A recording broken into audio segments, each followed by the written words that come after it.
J'arrive dans la campagne de la voisine, ne vois pas quoi.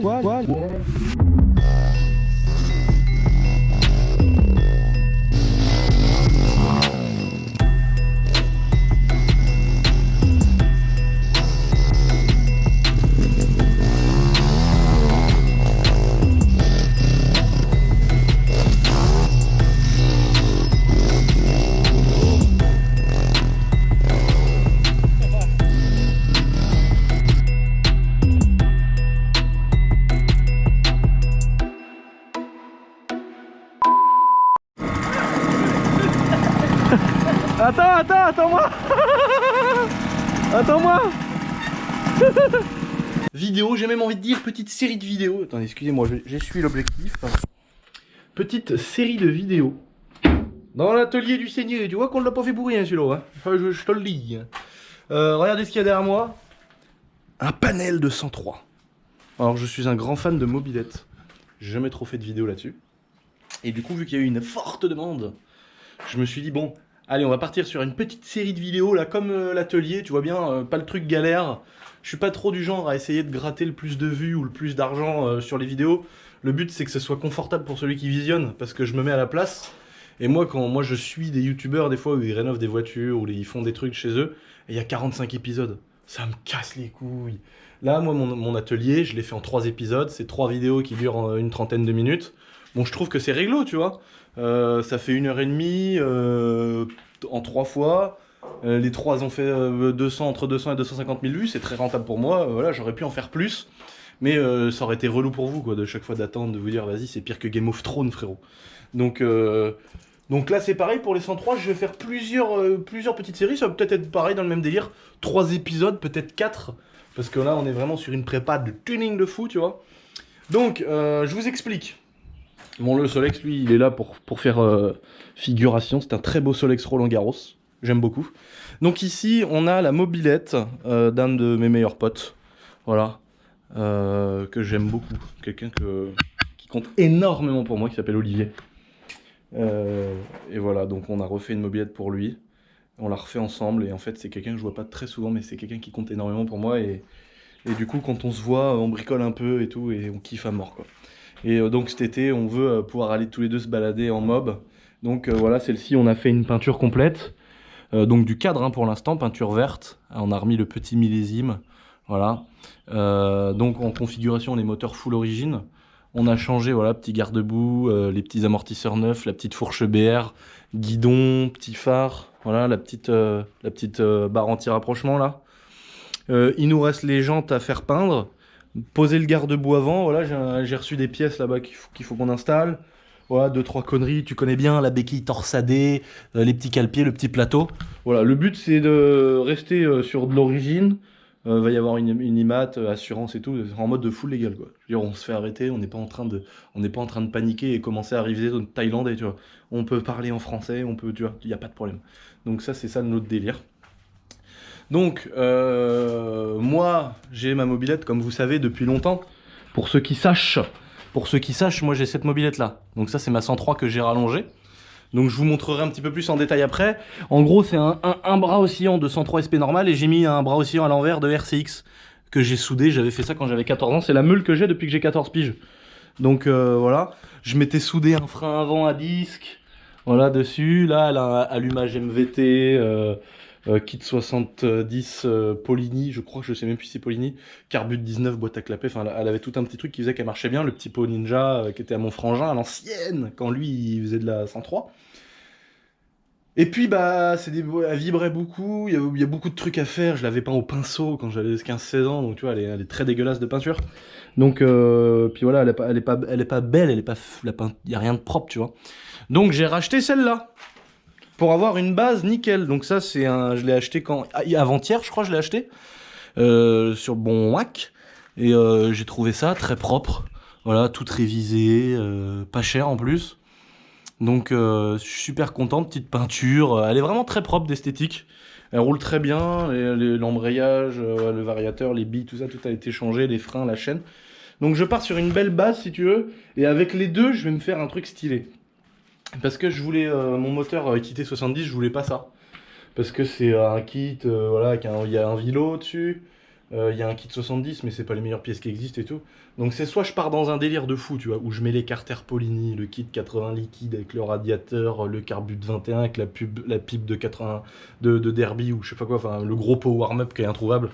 Donc en gros, c'est soit je pars dans un gros délire comme ça, soit je pars dans un délire origine, limite petit kit 50, pot, vario, allumage. Carbut 15. C'est un petit truc qui roule à 80, qui est fiable, qui démarre bien, qui a pas des réglages de fou. Parce qu'un 80 liquide avec des allumages, des variateurs, des bordels et des machins, c'est relou à régler, on va pas se mentir. Donc je pense que je vais peut-être rester plutôt dans une config kit 50, petit vario, petit allumage, tranquille, tu vois, on n'est pas là pour taper des runes. Hein, si on veut taper des runs, on a ce genre de bête. Ça, c'est pareil, c'est un truc stylé pour aller vite. Là, le but, c'est de se pavaner, c'est de prendre plaisir, et on va plutôt miser sur l'esthétique. Donc je sais pas, parce que cette vidéo va être, donc pas celle-ci, mais peut-être un des prochains épisodes va être sponsorisé par une marque qui vend de la pièce de cyclo. Et du coup, bah, moi, ça va me permettre d'avoir soit de pas payer des pièces, soit d'avoir des remises, d'avoir des trucs. Puis moi, je vais leur faire un petit peu de pub. Vous connaissez comment ça fonctionne.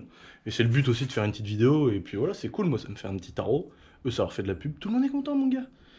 Donc voilà. Donc je sais pas en fonction comment on va s'arranger. Si je vais partir sur une prépa de baiseille où elle va prendre 145 allongés dessus, les pieds en l'air comme les Turcs, tu vois bien, le truc de bourrin.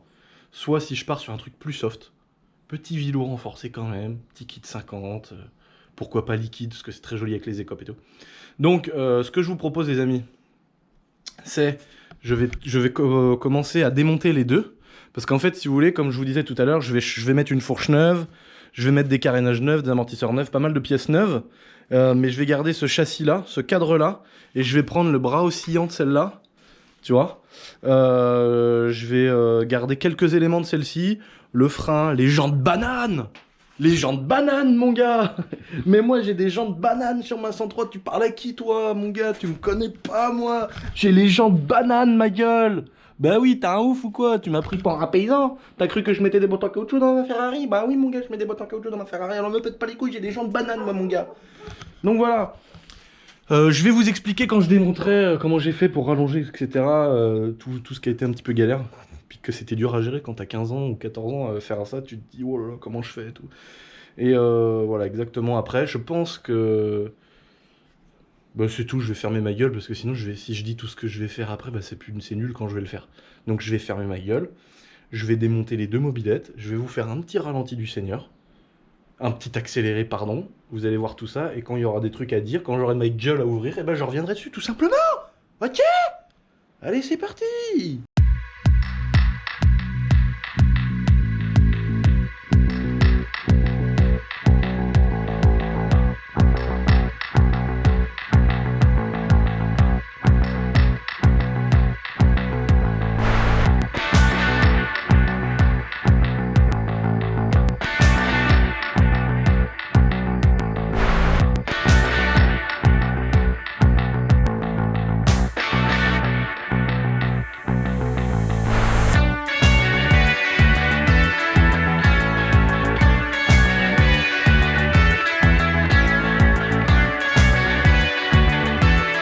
Voilà, donc là, j'ai démonté la 103 noire, la rallongée, celle que j'ai depuis de mes 14 ans. Donc ça, c'est les pièces que je vais sûrement pas utiliser, mais que je vais garder avant la fin du projet pour la petite banque de pièces, des fois la petite rondelle, le petit joint.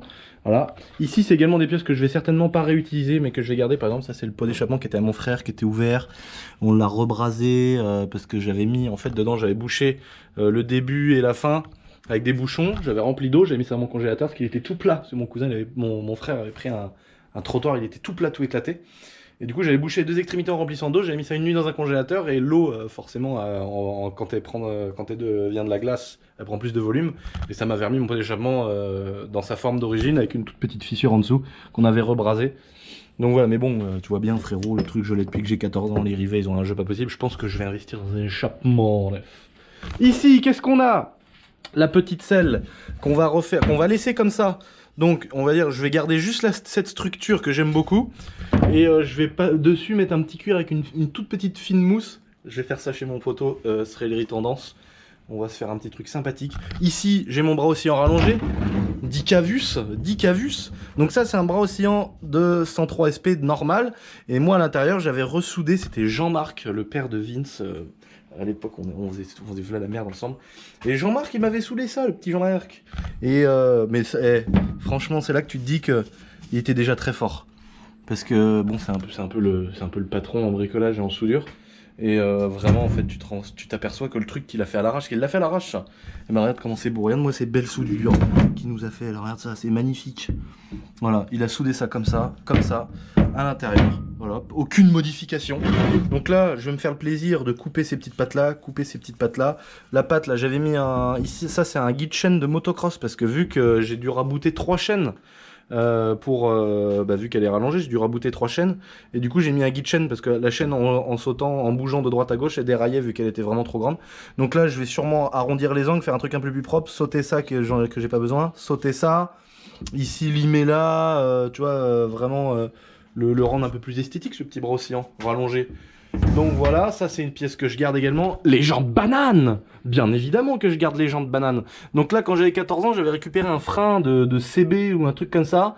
J'avais percé la jante d'origine, j'avais regardé à vue de l'œil si c'était à peu près droit. J'avais percé, j'avais mis des vis de 10, terminé. Après j'ai soudé une patte sur la fourche, j'ai pris un étrier de dirt que j'avais en rab. Et voilà, terminé. Donc ce système de freinage, je vais le garder. Putain, mais il y a toujours quelqu'un qui va me péter les couilles hein. Voilà. Donc petit système de freinage que je conserve, la petite chaîne raboutée, bon c'est une chaîne 203, c'est pas que une 450. Putain je suis comment, oh, il fait chaud, j'ai la baie vitrée qui me tape dans la gueule. Le petit plateau, il y a un petit peu du jeu à l'intérieur, il y a il y a un petit renfort à faire. Je vais pas en racheter un, ça vaut 20 €, j'ai pas besoin de mettre 20 € en plus pour rien alors que j'en ai déjà un. Donc je vais garder ce petit plateau. Ça c'est mon petit garde-boue, ils sont assez rares ceux-là, enfin en tout cas moi je sais que je les ai jamais trop vus sur les 103. Donc en fait, vous voyez, au lieu d'avoir le truc un peu vilain, c'est celui-là. Et vu qu'il est plus long, sur une brelle rallongée, ça fait moins une brelle rallongée. Enfin, du coup, j'aime bien. Donc voilà. Et ici, on a le petit moteur, les amis, le petit moteur. Donc c'est un 70 quoi? Parce que je suis incapable de... Ah non, Airsal. Airsal, mon gars, Airsal. Donc culasse sûrement Poligny ou mal aussi, surcompressé, avec un petit... décompresseur de sa mère la pute, je connais plus le nom, on s'en branle. Donc je vais démonter le petit moteur, le petit carbu de 15, mon cousin. D'où que j'ai sorti que c'était un 19, moi je suis narvalo, c'est un 15. Le 19, je sais pas ce que j'en ai branlé. En fait, j'arrivais pas à la régler avec un 19, du coup j'avais mis un 15. Vario d'origine, petit allumage MVT. Et puis voilà, on va ouvrir le bloc, vous montrer tout ça.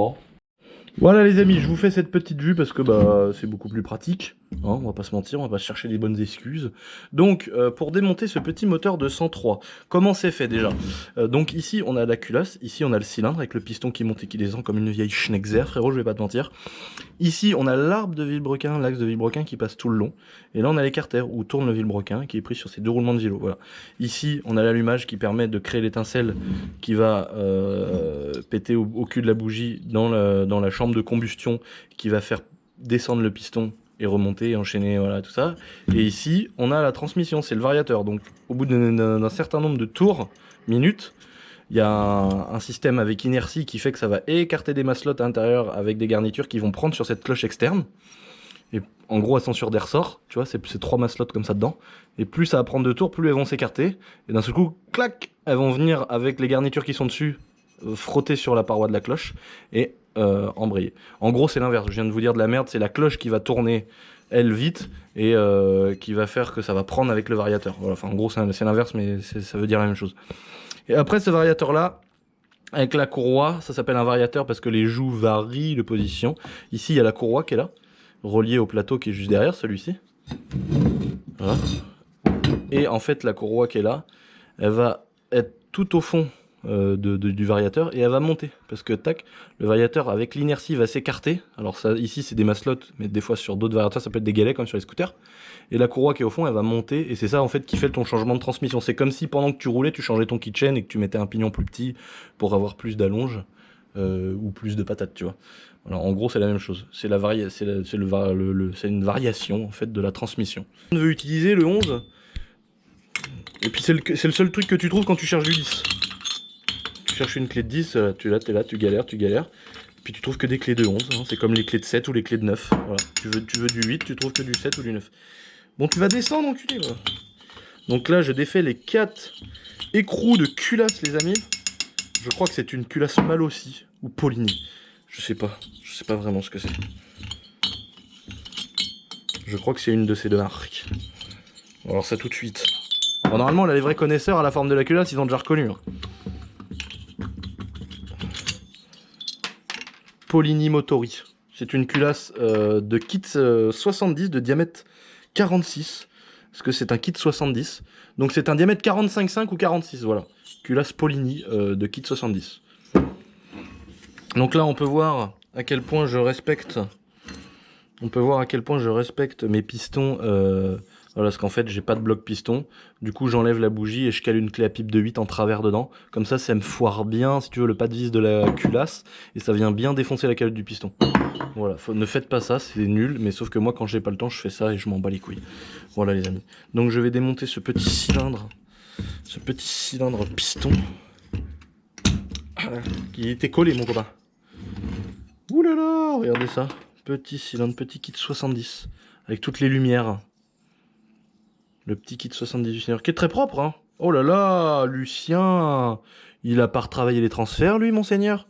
Oh, Jésus, Marie, Joseph, les transferts.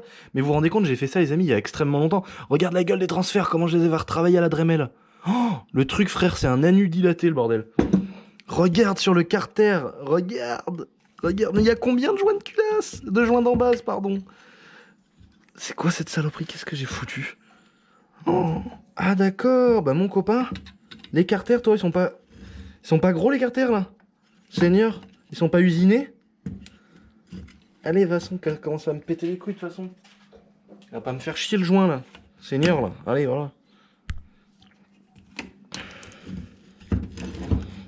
Allez là, arrête de casser les couilles le joint de tes os. Voilà. Putain, c'est chiant un joint en base comme ça, je m'en rappelais plus. Vache! Regardez-moi les transferts, comment ils sont retravaillés. Oh la vache, c'est des puits, frérot!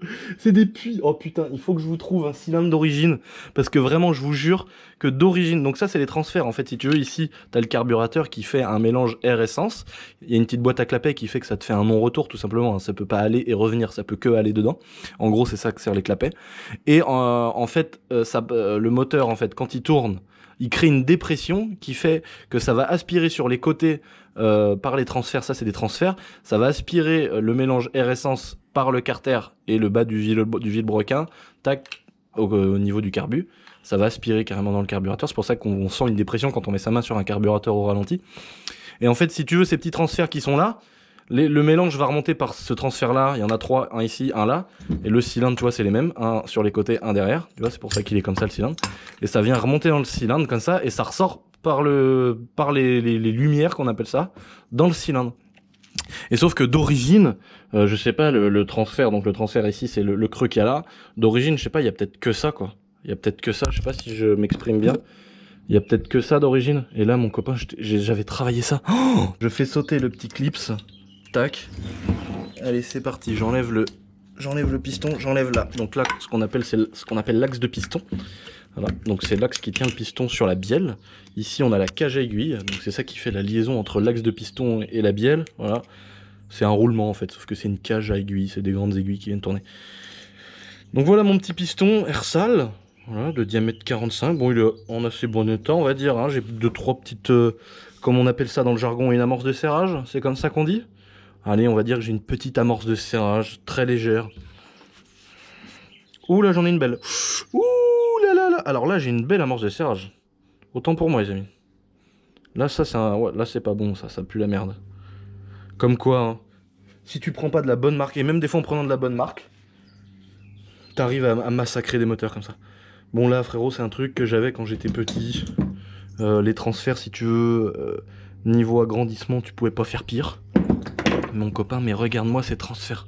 En fait, j'avais tellement, je me souviens maintenant, j'avais tellement creusé des carters que j'avais percé le carter. Je veux dire, j'étais carrément rendu derrière, à l'extérieur, dans le jour, quoi. On voyait la prairie, frérot.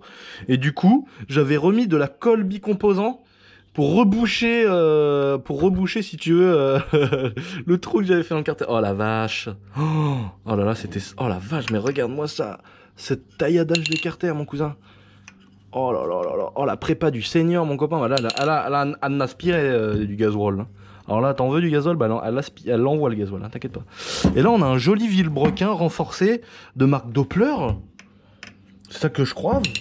Bon, on va aller ouvrir ça un petit peu plus en profondeur. Bon, de toute façon, le kit, là, on va pas le remonter. Parce que déjà, je pense pas que je vais me mettre un kit 70. Mais bon, ça peut... Voilà, peut-être que ça peut tourner. Ça peut tourner sur une autre brêle. Hein, ça, par exemple, ça pourrait être un truc... à remettre sur une petite brêle comme ça pour bourriner, pour s'amuser. La culasse, est-ce que c'est bien une culasse de diamètre 45 ou c'est une culasse de kit 50? Non, c'est une culasse 45. Parce que des fois, ça arrive de mettre des culasses... donc en fait, un kit 70, ça fait 70 cm3. Hein, voilà, en gros, c'est ça. Et la différence, elle se joue dans un kit. Ça peut se jouer dans la course, donc c'est-à-dire la distance que va faire le piston dans le cylindre. Et ça se joue aussi sur le diamètre. Donc là, on est en diamètre 45 et un kit 50, c'est un diamètre 40. Je vais desserrer l'allumage du Seigneur. Voilà, je vais mettre mon petit chiffon comme ça là-dedans. On va desserrer ça tranquillos. Est-ce que c'est... Voilà.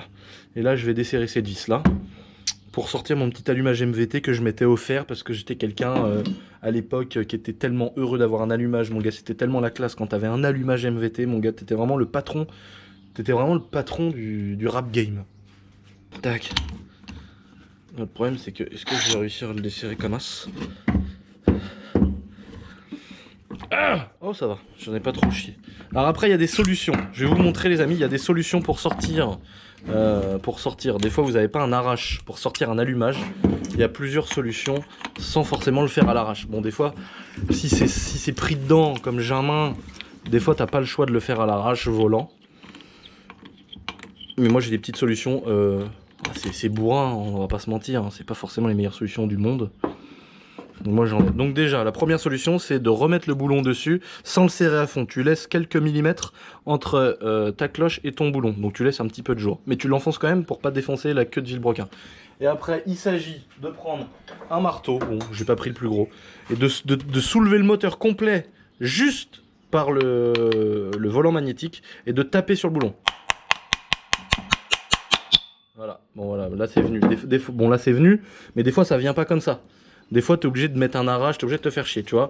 Là, il est venu, il est sorti, en fait. Parce que, voilà, pourquoi ça peut être galère? Parce qu'en fait, c'est sur un cône, tu vois. Dedans, on a une forme conique et la sortie de queue de vilebrequin, c'est une forme conique également. Donc c'est pour ça que des fois, c'est pris dedans, c'est emboîté et ça casse les couilles. Un peu le même système que les jantes de la Ferrari Testarossa, frérot. C'est un cône qui est pris dedans. Ah, la GoPro, l'autre, ça éteint, frérot.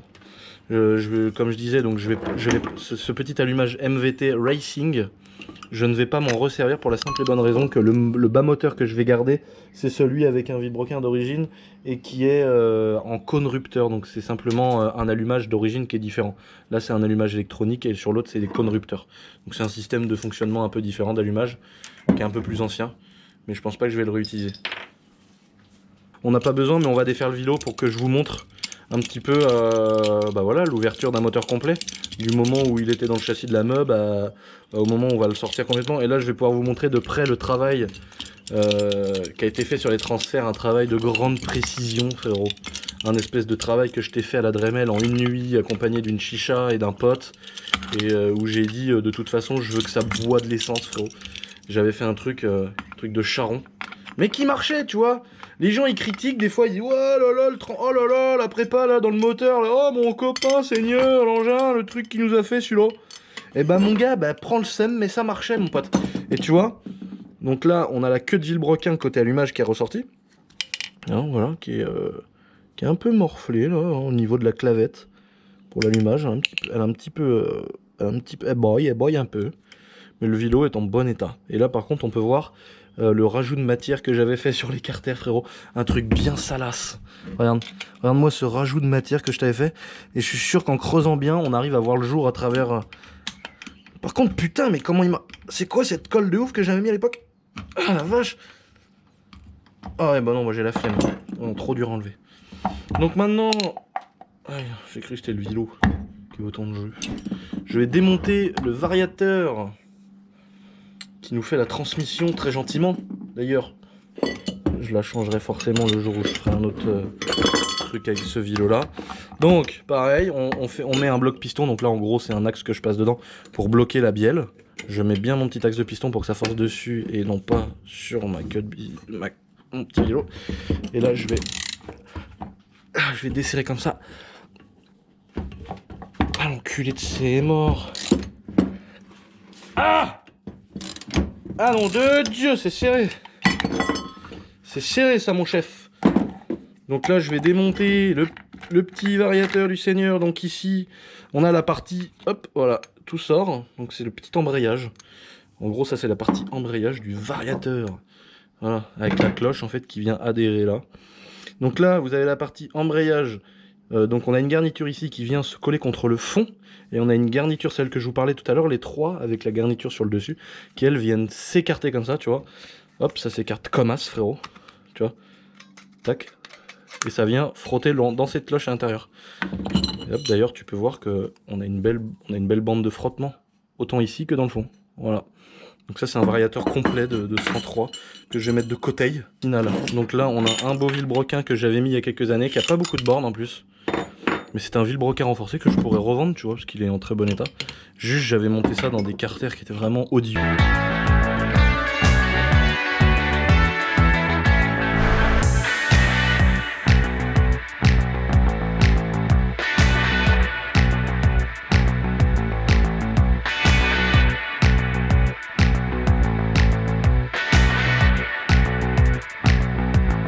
Regarde, même ici, frérot, même ici, même au niveau des clapets, au niveau de l'admission, je retravaillais. Même les pipes à l'intérieur, on passait un truc avec du papier à penser dedans pour les agrandir. Tellement on cherchait loin. Les jupes de piston, on recoupait les jupes de piston plus basses pour que ça ouvre plus longtemps les transferts d'admission et qu'il y ait plus d'essence qui rentre dans le moteur. C'était un truc de ouf. Vraiment, vraiment, vraiment, voilà. Donc là, voilà, les carters, ils sont juste collés avec un joint, en fait. T'as simplement, une fois que t'as enlevé toutes les vis, de tapoter un petit peu sur la queue de vilebrequin. L'idéal, on va pas se mentir, c'est de venir nous caler un écrou pour pas défoncer le filetage de la queue de vilo. Voilà, et tu vois, comme ça tu peux constater que ça vient tout seul, frérot. Voilà, on fait pareil de l'autre côté, on met l'écrou de variateur. Hein, tu essayes de l'enfoncer à fond, voilà, pour vraiment pas solliciter le truc. Voilà, et ça vient tout seul aussi. Donc voilà, là on a ouvert le moteur, on a sorti le vilebrequin. Donc là le vilebrequin, je vais pas te mentir, il est très propre, il est en très bon état. Je sais pas la marque, dites-moi la marque que c'est les amis. Ça je crois que c'est Doppler, hein. Je crois que c'est Doppler, mais je sais que je l'avais payé un bon billet ce petit truc, c'était vraiment pas mal. C'était ce qu'on mettait pour les kits 70 quoi. Donc voilà le petit vilo qui est en très très bon état, qui est renforcé, qui acceptera de prendre un kit 70 dans la gueule. Contrairement à un vilo d'origine où la bielle, bah moi j'ai déjà vu des bielles comme ça, hein, faire ça là. La bielle, c'est cette partie-là, en fait. La bielle tordue comme ça, parce qu'il y a trop de chevaux sur le kit que tu lui as mis dans la gueule. Maintenant, les carters, regardez-moi ça. Oh, mais regardez-moi ça, le truc de ouf. Le travail, oh là là. Regardez-moi comment les carters étaient retravaillés. Alors qu'un carter d'origine, je vous jure, je peux pas vous montrer parce que j'en ai pas sous la main. Mais un carter d'origine, il n'y a que ça d'ouverture, là, d'aluminium. Vraiment, vraiment, il n'y a que ça. Il n'y a que ça d'ouverture, comme ça, sur un carter d'origine. Et là, mon copain, c'est un gouffre, le truc. Regarde ça. La taille du transfert, alors que d'origine, il n'y a que ça. Il n'y a que ça d'origine. Là, en gros, j'ai doublé l'ouverture des transferts. J'ai bien retravaillé ici, en fait, parce que si tu veux, la boîte à clapet et le carbu, c'est ici. Là, t'as le vilebrequin et là, t'as le piston qui monte dans le cylindre. Et le mélange air-essence, quand tu ouvres, toi, avec ton accélérateur, tu lèves un petit boisseau qui fait rentrer le mélange air-essence par le carburateur, qui passe par la petite boîte à clapet, qui passe dans le bas moteur, qui remonte sur les côtés, donc latéraux, et le côté de l'arrière, si tu veux, et qui remonte dans le cylindre. Après, si tu veux, ça remonte voilà, quand t'es comme ça, tu vois, pour te donner un ordre d'idée, tu vois l'ouverture dans le cylindre, tac, donc l'air essence, elle passe là, elle passe dans les transferts, et le piston, quand il redescend après, ça passe par le dessus de la calotte du piston, le piston, quand il remonte, ça vient pousser ça en haut, une fois que ça monte en haut, ça arrive dans cette petite chambre de combustion, et au moment où c'est en haut, pile poil au bon moment, quand t'as bien calé ton allumage, ça fait une étincelle à cet endroit-là, ça fait exploser le mélange air-essence qui est de 1 g d'essence pour 15,3 g d'air quand c'est un bon ratio et que t'as à peu près bien réglé. Après, tout dépend de la prépa, tout ça que tu as. Et paf, ça pète! Voilà, comme un vieux pet de fouf, et ça te renvoie ton piston en bas et ça recommence la même chose. Et voilà, enfin bon, je vais pas vous expliquer tout à fait le système de fonctionnement d'un moteur de temps. C'est très intéressant, allez voir sur internet, système de fonctionnement d'un moteur de temps et d'un moteur 4 temps. C'est hyper intéressant, donc voilà les beaux carters. usiné, que j'avais tellement usiné que j'avais traversé. Donc c'est pour ça qu'on voit qu'il y a un espèce de gros apport de matière derrière. Oh la vache, oh le bourrin quoi. Oh le salaud. Le salaud. Voilà les amis, je suis en sueur de ouf. Ah, je vais prendre ce chiffon tout merdique et dégueulasse pour m'essuyer la gueule. Donc voilà, je pense avoir fait le tour. Je suis super content de vivre cette petite aventure. Ça va me faire vraiment kiffer de me refaire un 103 mortel.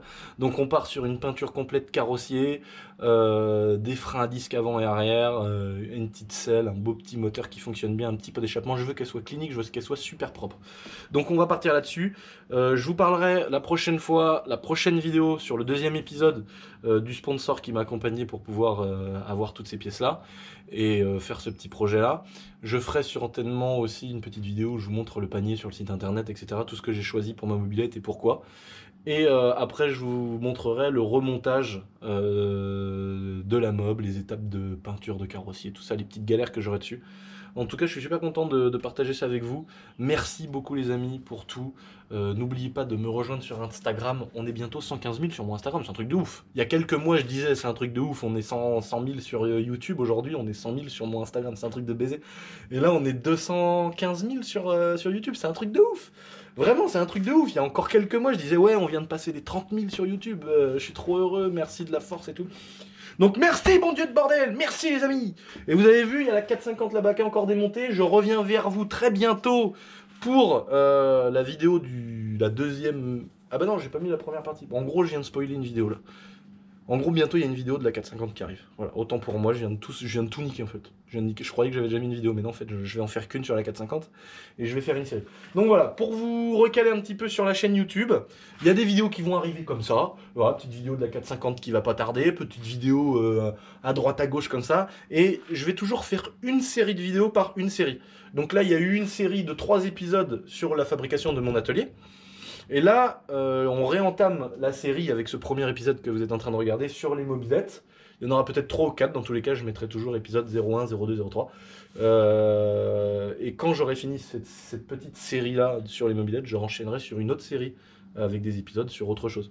Voilà. Et entre chaque épisode, il y a sûrement des vidéos qui vont arriver comme ça, tu vois bien, mon frérot. En tout cas, n'hésite pas à m'ajouter. Merci à tous mes petits frérots. Dernière chose, une petite chose. Ceux qui commandent sur mon site internet, je suis en train de préparer une autre vidéo. Là, ma mère, elle est dedans, elle est en train de taffer aussi. J'ai un nouveau local pour le site boiserie, pour toutes les commandes, etc.